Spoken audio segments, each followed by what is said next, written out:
carevi zemaljski, za koje nam je sam mitropolit rekao da treba da ih se kanimo. I upravo to radimo. Pa Hristofor dalje objašnjava da su svi članovi Hristove crkve. Pa to je neosporno, ali nije reč o tome. Nego ovdje proba američka lisica da uveličava glas nečlanova, jer je taj glas upravo njihov. Glas svoj smeštani, zasađeni, prodani, necrkveni hrišćana, koji su daleko zalutali na polju. Jeste primetili da nisu članovi aplaudirali, samo ova četvorica. I to baš usrdno, bez veze. Pazite opet, da shvatate bitne dinamike koje se ovdje odigravaju. Jer da se ova neznana četvorica tako iskreno raduju što pripadaju Hristovoj crkvi kao članovi Hristovog tela, došli bi u crkvu, zar ne? Ne, ne ovi. I ponašali bi se po-hrišćanski, zar ne? You're out of order.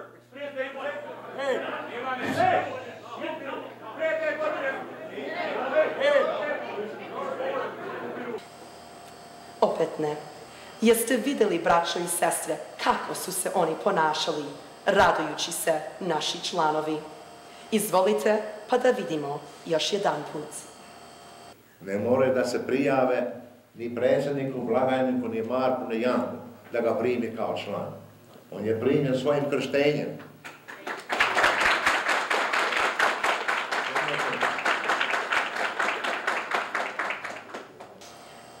Vidite, braćo i sestre, da baš aplaudiraju na unapred im dati ukaz. Inače, kako to da dođe do takve inspiracije svoj četvorici istovremeno, kada nije bilo svrhe za to? Čudna je stvar, vaistinu.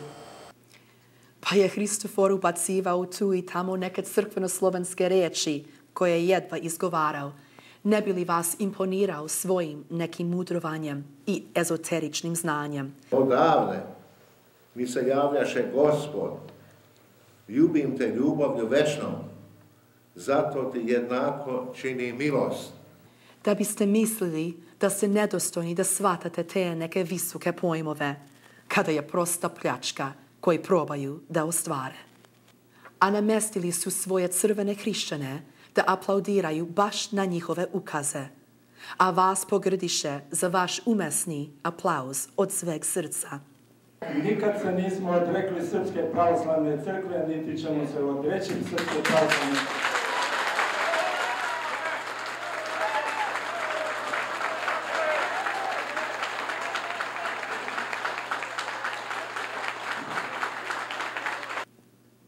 Pa je onda natovarao profesora Spasovića, rekla bi Jeretovića, alaj, da potvrdi i potkrepi njegove laži teološkim svojim nekim mudrovanjem.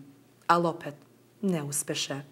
Jadni su ova trojica, Larry, Curly i Moe. Baš su manipulisali jadnoga Spasovića, koji nije ni znao o kojoj je presudi bilo reč, nego filozofira do iznemoglosti ko Bozo the Clown.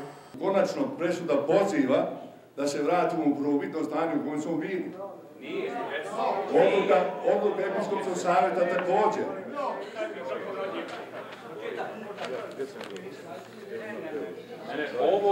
Ovo je presuda što je stigla. Ovo je presuda što je stigla. To je presuda. To je presuda što je stigla.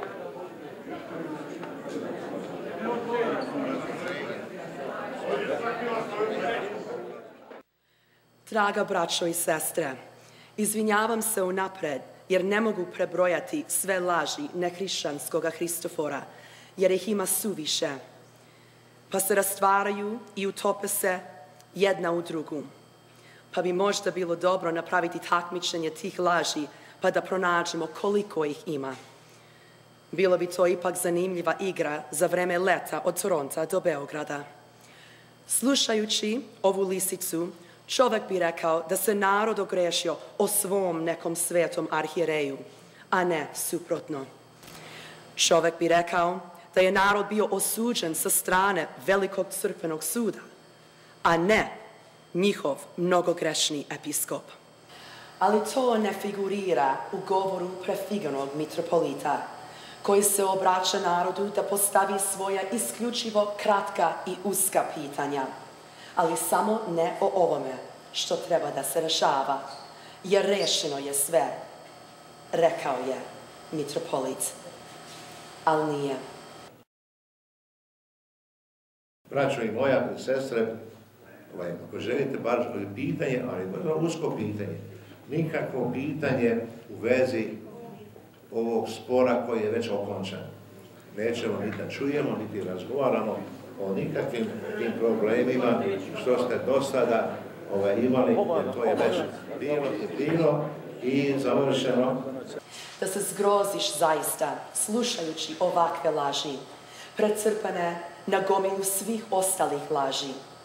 Ja bar nisam mogla da ih saslušam, pa mi nije baš fair da vas zamolim da ih saslušate. Ali ako možete, izvolite. Hristos posredi nas. Ako je Hristos ovdje među nama,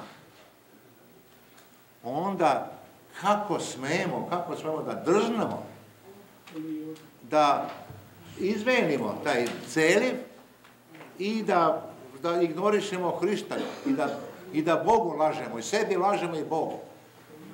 Ako ćemo biti pravoslavni hrišćani, budimo iskreni pravoslavni hrišćani. Ako verujemo u onu verovanje što mi ispovedamo u crkvi, ako verujemo u tu svetu liturgiju Evharistiju, znajte da ovo je vreme pokajanja i velikog posta. Opraštajte jedan drugome, ne samo međusobno, nego i nama, i mi i vama, i mi i vi nas. To je međusobno opraštanje, da živimo u miru pred Bogom. A nemoj da klimate glavom, stavljate Bogu uslove. Kome ćete vi oprostiti, kome nećete.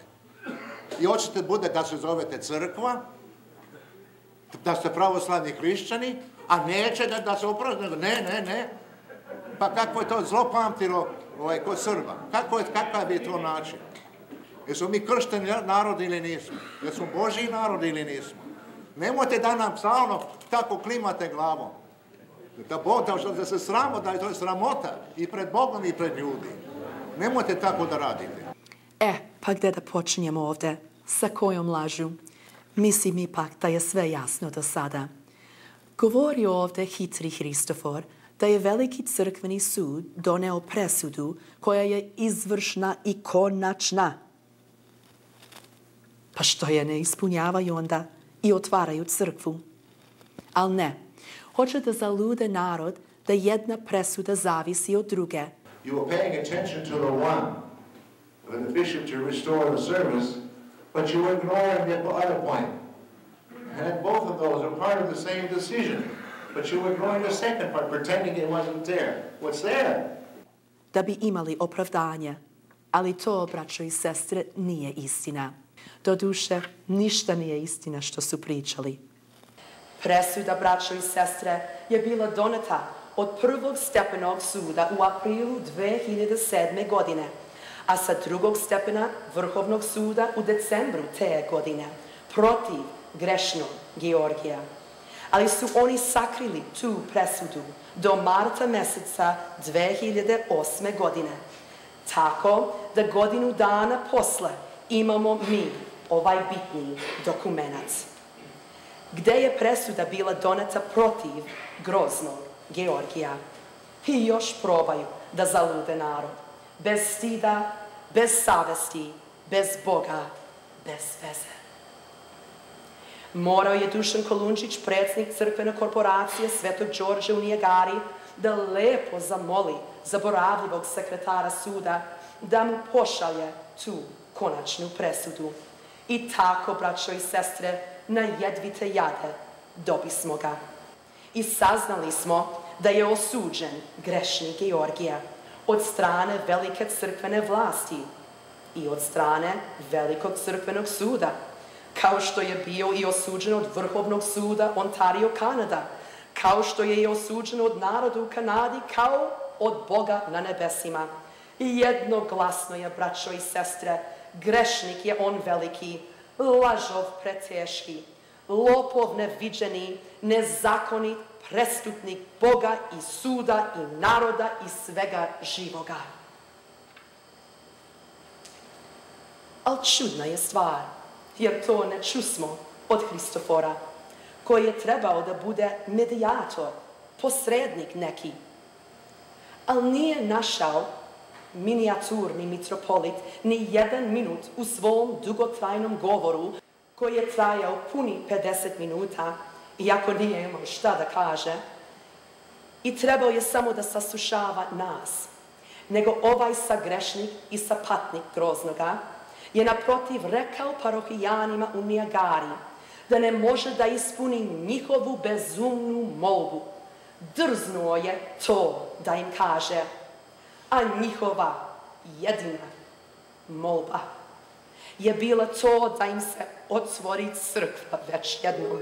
Znam, vladiku, što crkve zatvara, ponje malo evra i dolara, mržnju, razdor među ljudsku stvara, nemoralom brakove razdvara.